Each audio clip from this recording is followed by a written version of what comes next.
Hello guys, I am Himanshu Sharma. This is my channel Exam Challenger, and today I continue my revision batch series. Now the day is 4 and the topic is Ramsar site. Guys, in India there are 42 Ramsar sites at present. Before 2020, uh, at the end of 2019, there are 37 Ramsar sites, but in 2020 they include 5 of them also. So at present there are totally 42 Ramsar sites in India. Okay guys, so guys, now you show 5 Ramsar sites for this page. Okay guys, and okay, just wait. Okay guys, now first is आसान conservation जो कि उत्तराखंड में है। Second is कबरतल wetland जो कि बिहार में है। Third is सुर सरोवर केथम लेक जो कि आगरा में है। And fourth is Lonar lake जो कि महाराष्ट्र में है। फिफ्थ इज़ सोकार लेक जो कि वेटलैंड है, ये सोकार वेटलैंड जो कि लद्दाख में पड़ता है। ओके गाइस, तो गाइस मैं वन बाय वन आपको इसको एक्सप्लेन करने वाला हूँ। गाइस ये इन इंडिया में जो कि 42 वेटलैंड है, मैं आपको एक बार दिखा रहा हूँ, इसलिए आप एक बार नोट डाउन कर लीजिएगा या फिर इसका स्क्रीनशॉट ले लीजिएगा। वैसे ही आपको सारी तो पढ़नी नहीं है, मैं आपको बता दे रहा हूँ। प्रीलिम्स के लिए ये बिल्कुल भी इम्पोर्टेंट नहीं है, सारी की सारी पढ़नी है आपको। ऑल 42 इम्पोर्टेंट है जो एट प्रेजेंट में न्यूज़ में रही है, जो कि नई साइट जो बनी है वही इम्पोर्टेंट है, जो मैंने आपको इससे पिछली स्लाइड में दिखा चुका हूँ। ये 5 जो साइट्स हैं ये बहुत इंपॉर्टेंट है, आपको ये पता होना चाहिए कि ये एक्चुअली क्वेश्चन कैसे पुटअप होता है। मैं आपको बता देता हूँ एक बार फर्स्टली कि रामसर साइट कौन सी इस बार इंक्लूड की गई है और वो कौन सी लोकेशन में अवेलेबल है। सेकंड थिंग, और थर्ड इज़ वहाँ की जो बायोडाइवर्सिटी है वो कैसी है, वहाँ पे जो बर्ड्स एनिमल जो वहाँ प्रेजेंट है उनके नेम कुछ आपको पता होने चाहिए जो बहुत फेमस रहते हैं। बस गाइज यही रामसर साइड में पता होना चाहिए for the prelims. Okay guys, मैं आपको वन बाय वन अभी एक्सप्लेन कर देता हूँ सारी की सारी रामसर साइड्स। बट आपको उससे पहले क्या पता है कि रामसर साइड होती क्या है, कहाँ से आई है। वैसे तो गाइज मैं आपको अपनी पिछली लेक्चर में बता चुका हूँ, जो मेरा डे सेकंड रिवीजन सीरीज़ का डे सेकंड था, उसमें मैंने कंजर्वेशन बताया था आपको टॉपिक। उसमें जितनी भी कंजर्वेशन है इन इंडिया वो सब मैं आपको बता चुका हूँ। In India as well as वो जो वर्ल्ड की जो कंजर्वेशन है उसमें एक रामसर साइट भी थी। तो अगर आपको नहीं पता है तो एक बारी आप मेरी उस लेक्चर पे जाके एक बारी सर्च कर लीजिएगा और उसको पढ़ लीजिएगा अच्छे से। और अदरवाइज़ मैं तो सॉरी, मैं अदरवाइज़ थोड़ा सा इंट्रोड्यूस कर देता हूँ। गाइस रामसर साइट जो साइन की गई थी वो 2 फेब में साइन की गई थी 1971 में जो कि लोकेटेड करती है रामसर साइट जो कि ईरान की साइट है एक। उसकी पार्टीज़ जो मेंबर है वो 171 है एट प्रेजेंट में। जो इसका डिपॉजिटरी जो डायरेक्टर है, डायरेक्टर जनरल ऑफ जो कि यूनेस्को, वो उसका डायरेक्टर जनरल है एट प्रेजेंट में। ओके गाइस, रामसर साइड ये होती क्या है गाइस, ये ईरान की एक सिटी है रामसर साइड, वो रामसर। तो गाइस इसने एक इनोवेशन स्टार्ट किया था कि मुझे बायोडाइवर्सिटी को कंजर्व करना है। तो गाइस ये जब से ही इसने अपने एरिया में बायोडाइवर्सिटी को कंजर्व करने के लिए एक इनोवेशन स्टार्ट किया था। तो गाइस आज की डेट में वो ओवरऑल इन द वर्ल्ड में ये ऐसे ही कंजर्वेशन डेवलप कर रहा है, साइट्स को डेवलप कर रहा है। इसका मोटिव यही होता है कि वो साइट जो कि बायोडाइवर्सिटी का हब है और उसको आज प्रेजेंट में उसका सही से वर्किंग नहीं हो पा रही है। तो ये गाइस ये क्या काम करता है, उसको उसको उस साइट को ये अडॉप्ट करता है, उसको कंजर्व करना है। इसका मोटिव होता है उसको कंजर्व करना है, उसको इम्प्रूव करना है और वहाँ की बायोडाइवर्सिटी को भी इम्प्रूव करना है। ये सब उसका मोटिव होता है वो, और मैं आपको वन बाय वन अभी आगे भी बताने वाला हूँ कि रामसर साइट का इम्पोर्टेंस क्या है, इसकी वेटलैंड का इम्पोर्टेंस होता क्या है। ओके गाइस, अब मैं स्टार्ट करता हूँ लेक्चर। गाइस पहली है आशान कंजर्वेशन रिजर्व जो कि उत्तराखंड की साइट है। ये गाइस ये लोकेटेड है जो कि बैंक ऑफ यमुना रिवर। ठीक है गाइस, ये एक सेकेंड पेन में हटा लेता हूँ एक बार। ये बैंक ऑफ यमुना रिवर के नियर में लोकेटेड है, जो कि देहरादून डिस्ट्रिक्ट में है, गढ़वाल रीजन में, जो कि हिमालय स्टेट में पड़ता है। ठीक है, ठीक है। इस आगे मैं बताता हूँ। It is situated at the conclusion of the river Yamuna as well as आशान आर फॉर्म करता है एन इम्पोर्टेंट ट्रांजिशन जोन। ठीक है गाइस, ये एक इम्पोर्टेंट ट्रांजिशन जोन काउंट करता है, जो कि यमुना रिवर उसके साथ साथ जो आशान जो है ना, जो जोन है वो पूरा, वो एक इम्पोर्टेंट जोन क्रिएट करता है, जो कि रिवराइन एरिया कहलाया जाता है। और फॉरेस्ट इकोसिस्टम भी बहुत बड़ा है ये फॉरेस्ट इकोसिस्टम भी है यहाँ पे। तो आशान जो है ना इज़ अ होम है many rare and endangered species का। ठीक है गाइस, यहाँ पे हर तरीके की इंडेंजर स्पीसीज़ पाई जाती है। जो मेनली है वो है रूडी सेल्ट डक हो गया एक हो गया रेड क्रेस्टेड पोचार्ड हो गया। ठीक है गाइस, और एमोंग अदर, इसके अलावा भी। ठीक है ना, मैनी इंडेंजर जो बर्ड पाई जाती हैं यहाँ पे, जो कि जैसे कि सम इवन जो कि माइग्रेटेड करती है। माइग्रेट मतलब इधर से एक पोजीशन से दूसरी पोजीशन पर जाती है। ठीक है ना, मतलब जैसे कि पाकिस्तान से इंडिया में या ईरान से इंडिया में, तो माइग्रेटेड करती है टू द रिजर्व के लिए। और मेकिंग इन द इकोसिस्टम, ये जो इकोलॉजिकल जो making it an ecological important जो साइट है, इसकी जो स्प्रेड है कितने एरिया में तक के फैला हुआ है, ये 4.4 स्क्वायर किलोमीटर तक के एरिया में फैला हुआ है इन देहरादून डिस्ट्रिक्ट के अंदर। ओके गाइस, ये देहरादून डिस्ट्रिक्ट के अंदर इतने एरिया में फैला हुआ है। तो गाइस मैं एक बार ही आपको इसका जूम करके दिखा देता हूँ। ये आपकी आशान बिराज है, आपको पता होना चाहिए आशान बिराज कहाँ है।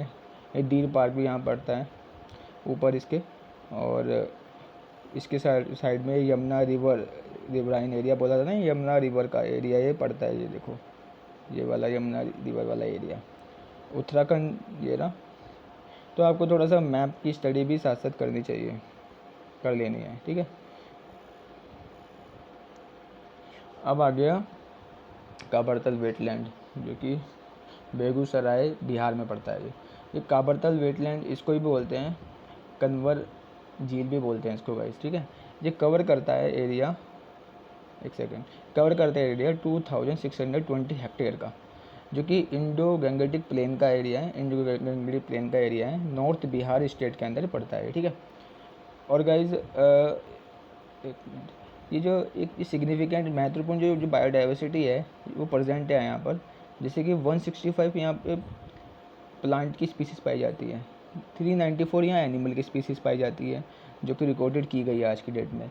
और इंक्लूडिंग उसमें इंक्लूड करते हैं 221 बर्ड स्पीसीज़ उसके अंदर इंक्लूड और करते हैं। ठीक है गाइज, ये भी यहाँ पाई जाती है।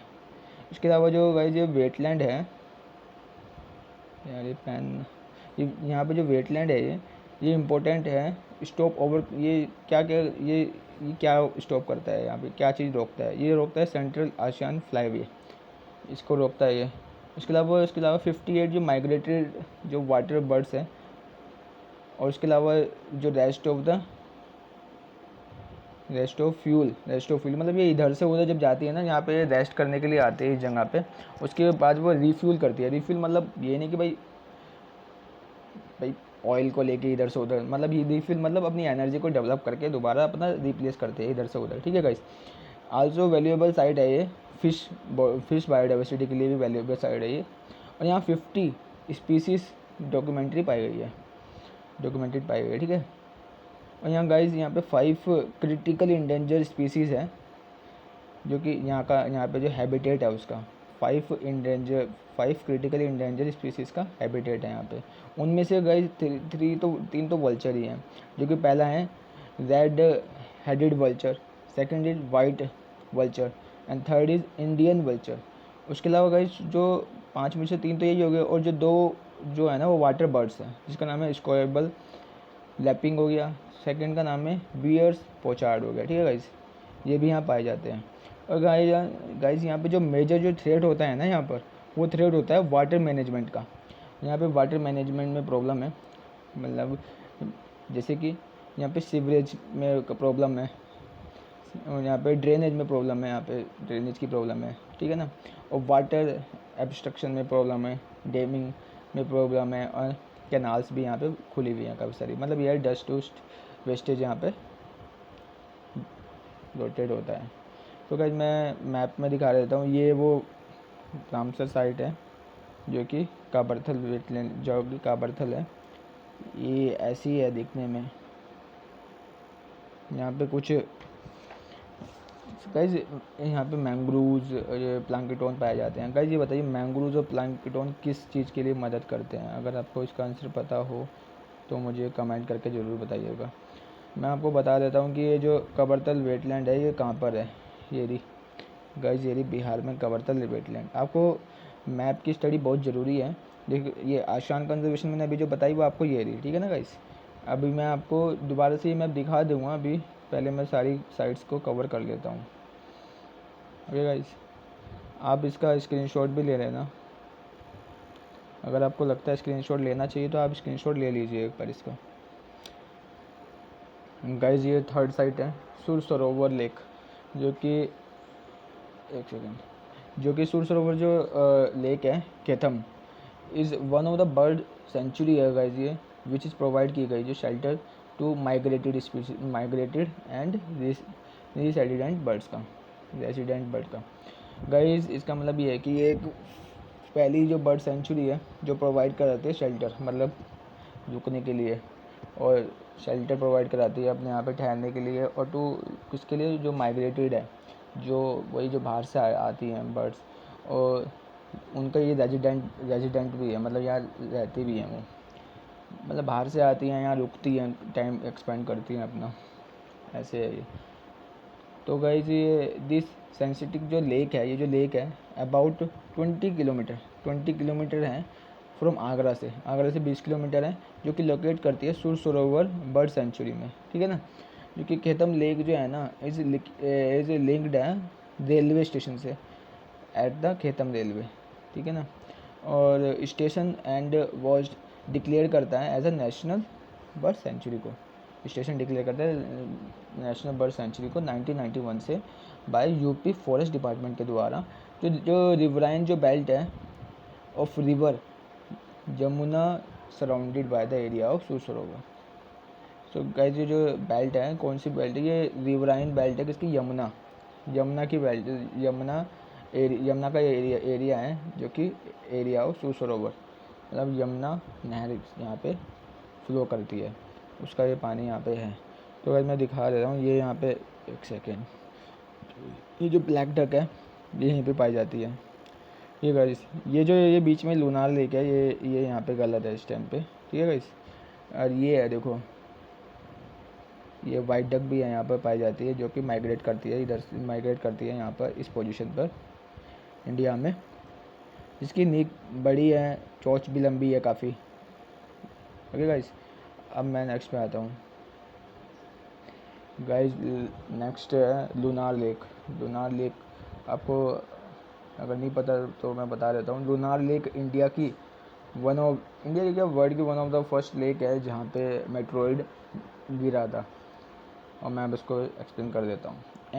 एंडोरिक और क्लोज्ड बेसिन है ये, ऑलमोस्ट सर्कुलर इन शेप का है ये, जो फॉर्म्ड हुआ है किसके द्वारा, बाय मेट्रोइड इम्पैक्ट के द्वारा, ठीक है गाइस। ये मेट्रोइड इम्पैक्ट के द्वारा फाउंड हुआ है, जो कि 50,000 साल पहले का है, पहले ऑन बेसाल्ट जेड रॉक का था, ठीक है ना गाइस। अब उसमें क्या होता है, इट इज़ एक नेशनल जियोलॉजिकल मोनामेंट है, ठीक है, जो कि रिकोगनाइज करता है, ये किसके द्वारा, जियोलॉजिकल सर्वे ऑफ इंडिया के द्वारा ये रिकोगनाइज करता है, नेशनल जियोलॉजिकल मोनामेंट, ठीक है गाइस। अब ये थर्ड पॉइंट है, it is only creator lake है, ये सिर्फ क्रिएटर लेक है इन द कंट्री की, अच्छा कंट्री की ये ओनली क्रिएटर लेक है, जो कि फॉर्म्ड की गई बाय द मेट्रोइड इम्पैक्ट के द्वारा। मेट्रोइड का जो इम्पैक्ट पड़ा था, मेट्रोइड गिरा था यहाँ पे आके, उसके इम्पैक्ट से ये लेक डेवलप हुई थी। He was identify as a unique geographical site है, जो आइडेंटिफाई की गई है जोग्राफिकल साइट, किसके द्वारा की गई है, ब्रिटिश ऑफिसर है CJE एलेक्जेंडर, जो कि 1823 के अंदर इसको फाउंड की गई थी, ठीक है ना। अहमदपंती टेम्पल है यहाँ पे गाइस, देखिए अहमदपंती, अगर प्रोनाउंसिएशन में थोड़ी प्रॉब्लम हुई हो तो आप अपने अकॉर्डिंग इसको रीड कर लेना। अहमदपंती टेम्पल्स हैं जो कि आर लोकेटेड हैं at the peripheral of the lake में, मतलब इस लेक के पास में जो लोकेटेड है। रिसेंटली क्या guys, the colour of Lonar lake जो है ना, जो कि टर्न हो गया था पिंक कलर में due to the large present of the salt के कारण, लार्ज साल्ट के कारण ये पिंक कलर में इसको चेंज हो गया था, जो कि हेलोरिक माइक्रोब्स जिसको बोला गया है। हेलोरिक और हेलोफिलिक और halophilic archives is a bacterial culture है दैट विद प्रोड्यूस किया गया, जिसने प्रोड्यूस किया है गाइस पिंक पिगमेंट को, और इज़ फाउंड किया गया इन वाटर के अंदर, जो कि सैचुरेटेड इन साल्ट कलर में। तो गाइस इस बैक्टीरिया के कारण जो है ना, ये बैक्टीरिया के कारण ये इसका जो रंग हो गया वो पिंक पिगमेंट का हो गया, इसमें चेंज हो गया ये, जो वाटर सैचुरेट करता है साल्ट को, नमक को। क्या गाइस, अब अगली वीक ये गाइस मैं आपको दिखा दे रहा हूँ उसको। गाइस ये पहले ये इस कलर की होती थी, ग्रीन कलर की। रिसेंटली इसका कलर ये पिंक कलर का चेंज हो गया है, तो इसलिए ये न्यूज़ में रही है गाइस। और ये यहाँ पे प्रेजेंट करती है, ये इसकी लोकेशन है, ठीक है गाइस, आप इसको स्क्रीनशॉट ले लेना। अब मैं आगे चलता हूँ। शोकार लेक गाइस, ये लास्ट है शायद शोकार लेक के बारे में पढ़ते हैं हम गाइस। एक सेकेंड गाइस, ये शोकार लेक जो है ना हाई एल्टीट्यूड पे पाई गई है, वेटलैंड है ये, हाई एल्टीट्यूड पे वेटलैंड कॉम्प्लेक्स है जो फाउंड करता है मोर देन 45 मतलब 4500 metre above the sea level से, ठीक है, in the Changthang region of Ladakh में, ठीक है ना। इट इज़ इंक्लूड करता है 2 कनेक्टेड लेक्स, ये गाइस ये इंक्लूड करता है 2 कनेक्टेड जो लेक्स है उसको, जो कि फ्रेश वाटर की है, जो कि जिनका नाम है स्टार सपुक शो। अगर प्रोनाउंसिएशन गलती है तो अपने अकॉर्डिंग इसको रीड कर लीजिएगा आप। Startsapuk Tso and large hypersaline Tsokar, ठीक है ना।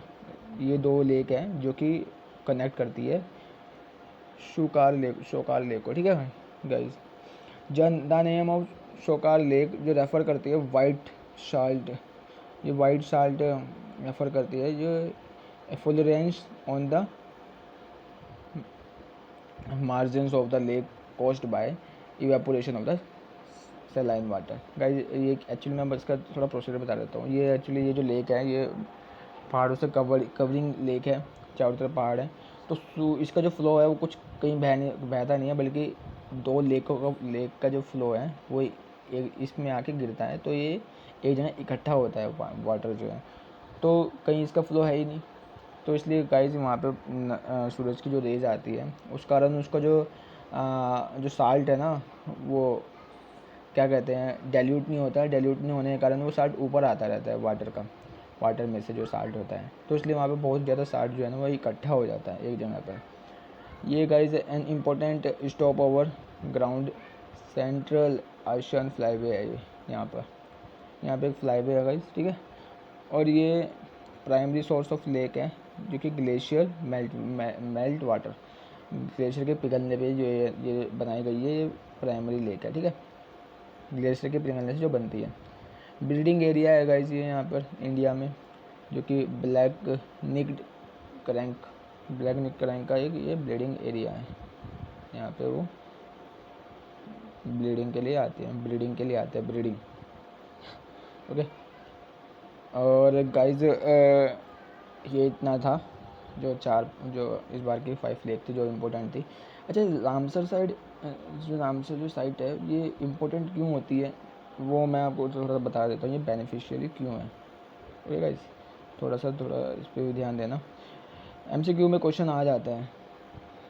तो गाइस मैं बताता हूँ, ये डेवलप करता है और मेंटेन करना का, इससे जो काम है वो डेवलप करने को मेंटेन करने का काम है, एंड इंटरनेशनल नेटवर्क है इसका, ये वेटलैंड का, जो कि इम्पोर्टेंट है किसके लिए, फॉर कंजर्व करने के लिए ऑफ ग्लोबली बायोडाइवर्सिटी को, पूरे ग्लोब की जो बायोडाइवर्सिटी को है उसको कंजर्व करने का इसका ये काम है, और उसको सस्टेन करने का काम है फॉर ह्यूमन लाइफ, ह्यूमन की जो लाइफ है उसको सस्टेन, जैसे कि सही से चलती रहे, सस्टेन रहे, वो इसका काम है। और मेंटेनेंस करने का काम है देयर इकोसिस्टम को। ठीक है गाइस, इकोसिस्टम के जो कंपाउंड है उसको, और प्रोसीजर एंड जो बेनिफिट है इसका, कुछ ही आप समझ में आ गया होगा, अगर नहीं आया मैं बता देता हूँ इसका काम क्या है। इसका काम है कि वेटलैंड को कंजर्व करना है, हमारी जो ग्लोबली बायोडाइवर्सिटी है उसको कंजर्व करना है, और जो ह्यूमन की जो लाइफ है उसको सस्टेन करके रखना है।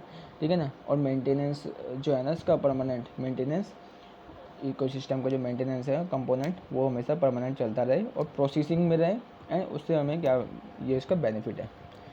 और जो वेटलैंड है प्रोवाइड करता है इंपॉर्टेंट रिसोर्सेज और इकोसिस्टम सर्विसेज। ये देखो गाइस ये क्या क्या प्रोवाइड करता है, हमें प्रोवाइड करता है रिसोर्सेज, इकोसिस्टम सर्विसेज।